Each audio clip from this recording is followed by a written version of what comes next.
So I want to give a shout out to Isha, who asked me to make this video about how do you come up with an investment thesis. And believe it or not, this is actually a question I get quite a bit from my students. They want to understand, like, how do you create like a really good investment thesis? What is an investment thesis? And what I've noticed is my students aren't alone. Like, I would say that most inexperienced investors, this is one of the areas in which they are the weakest. You know, you ask your buddy, hey, why did you invest in Tesla? And he's like, oh no, because like their cars are cool and I think it's going to go up in value, right? Like, that is not an investment thesis. That is gambling. So today I want to talk about what an investment thesis is, how you should craft one, and how they can be really helpful in terms of helping you understand what risks you're getting involved with and frame the conversation around what kind of returns you're hoping to expect.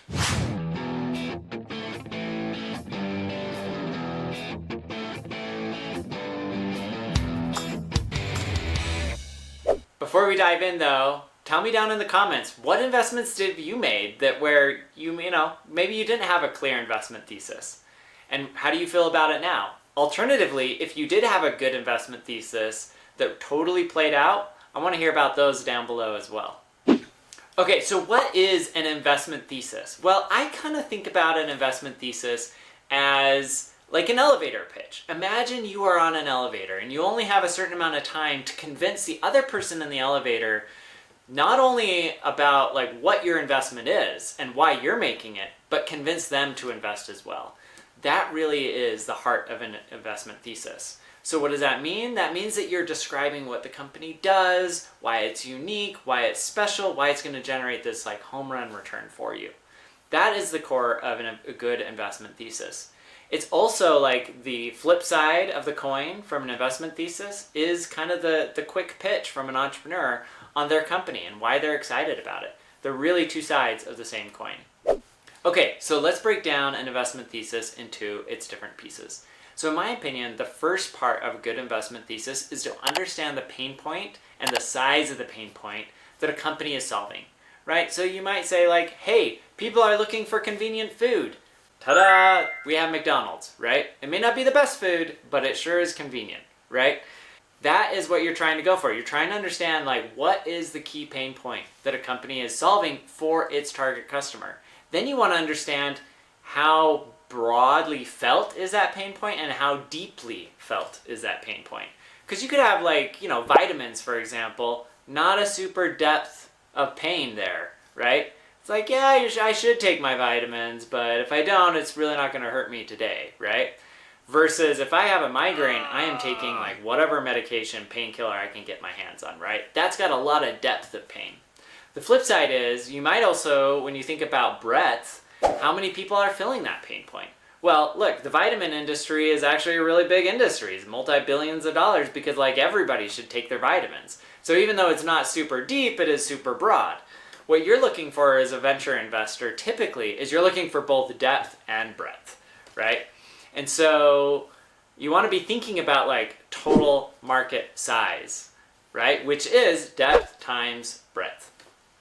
Okay, so once you've described like what the pain point is and how broad and how deep that pain point is felt, then you can talk about like, hey, this company solves this pain point in a really unique and special way that makes it hard for other competitors to copy what they're doing, right? You were talking about like, hey, I'm solving this pain point and I have true competitive advantages around it.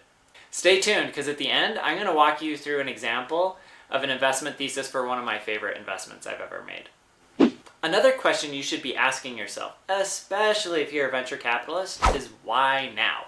There's so many businesses that have failed, not because they were a bad idea, but because they were started at the wrong time.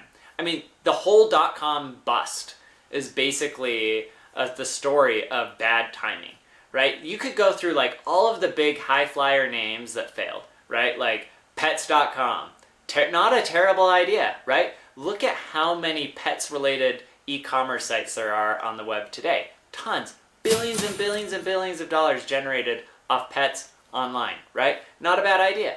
There were a whole bunch of ideas like that the timing was wrong. In the case of the dot-com bust, the reason the timing was wrong was because there just weren't that many people on the internet.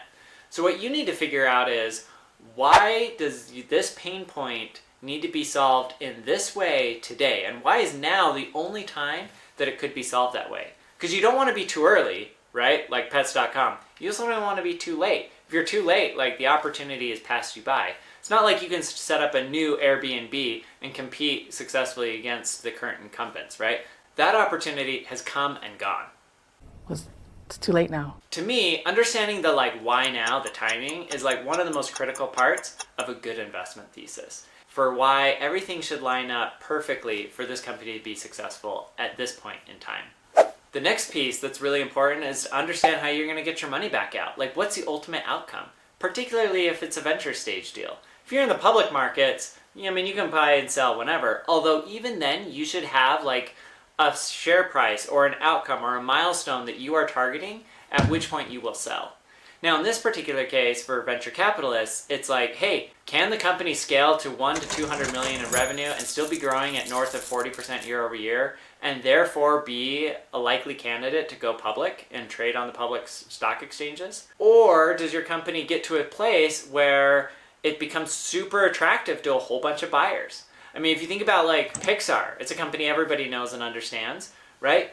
For them, they just needed to get big enough that Disney had to own them, right? That was their exit potential. And they had very clear alignment. It was very clear why Disney would be interested in a company like Pixar. So understanding what that trajectory looks like, what those milestones look like, who might acquire them, or to be able to justify that this company can get to enough scale to go public eventually, is an important part of an investment thesis as you're thinking about when do you exit your investment. The last piece that I want to talk about is the risks. So if you're not aware of the risks, then you are also missing out on a core part of your investment thesis. When you address the risks, it's important, one, to not only know what the major risks are for the company to be successful, but also hopefully to have some mitigating factors in place that give you confidence that it's worth taking those risks. For example, maybe one of the risks is, hey, this is a consumer products business, and really as a consumer products business, they're going to have amazing marketing. Well, it just so happens they have this amazing chief marketing officer who grew another brand very similar to this one and took it from $1 million to $100 million in revenue, right? Those types of mitigating factors can really help. Now, it's important to analyze the risks and to be really thoughtful about what they are, because if you haven't done that, you may not know that there should be some mitigating factors. And in some cases, there aren't mitigating factors, in which case you should avoid the investment. Or just know that hey, I'm taking on a lot of risk here, which means I better be able to get a gigantic return on the backside of this. Okay, so hopefully that was a helpful rundown of the various things that matter. So let me give you an example of one of my favorite deals. So there may be a good chance you've never heard of Carta, which is fine because they sell mostly to startups and to venture funds and private equity funds. And so they're really not a consumer brand that a lot of people know about.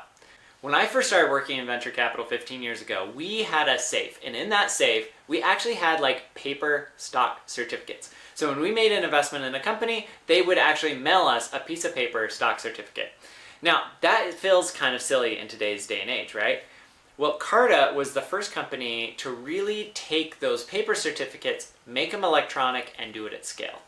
And the whole thesis here was, hey, we're going to make it a lot easier for startups to manage all of the equity. So who owns equity in the company? How much do they own? How do they own it? Is it options? Is it stocks? Is it, what does that equity structure look like? Then what they did is they took all of this data that they had about who owns what within the startups, and they started doing work with venture funds and private equity funds, the people that buy that stock and buy that equity from those companies. And by doing so, they have this huge advantage. They already have all of the sellers of stock on the platform. They already have all the data. And so when you sign up as a venture capitalist, boom, they just plug you in and say, okay, great, we already know you own these shares. We can create all this information, analytics, databases, etc., built on that. That gives them this really cool network advantage. But that's not even the coolest part. A lot of people don't realize this, but part of the reason why Airbnb went public wasn't because they really wanted to be a publicly traded company. Honestly, I think most companies would prefer not being public. There's a ton of scrutiny and a ton of additional regulatory hurdles and all kinds of issues arise with being a publicly traded company. If you can stay private, that's better. But the reason they went public is because they had all of these employees from years and years and years ago and investors that were like pounding the table saying, hey, I want to be able to sell my shares in the company at some point. So they had to go public. Lots of companies face this pain point, and it's a huge pain point. Well, guess what? Carta solves this pain point. They do it by matching the sellers of equity, those that own equity in companies like Airbnb, with the buyers of equity, namely venture capitalists, growth equity funds, hedge funds, etc., and allow them to build this really interesting exchange between the two. That is the big idea. And if they can pull that off, which is, still a big if, then they could be as big as like maybe the NASDAQ, which is a north of $20 billion company.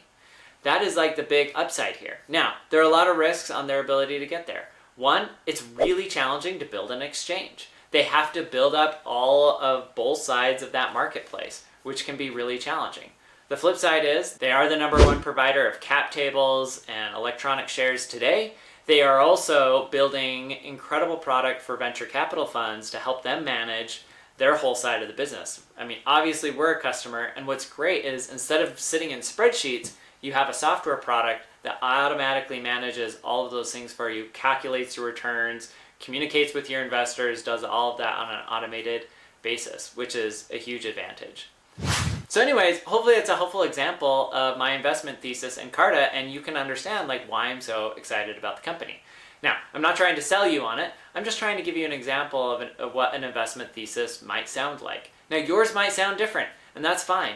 So again, you want to understand the pain point, you want to understand the depth and breadth of the pain point, you understand how your company solves it, and solves it in a unique way that's hard to replicate. You want to talk about like why now? You want to understand what the exit for your investment will ultimately look like if things go well, and even if things maybe don't go so well. And lastly, you want to understand what all the key risks are and what mitigating factors exist to offset some of those risks.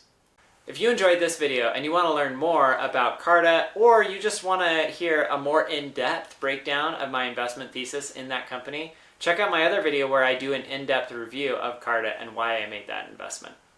As always, please take a second, please like, please subscribe, it really helps the channel, and please turn on notifications so you can hear more of these helpful videos.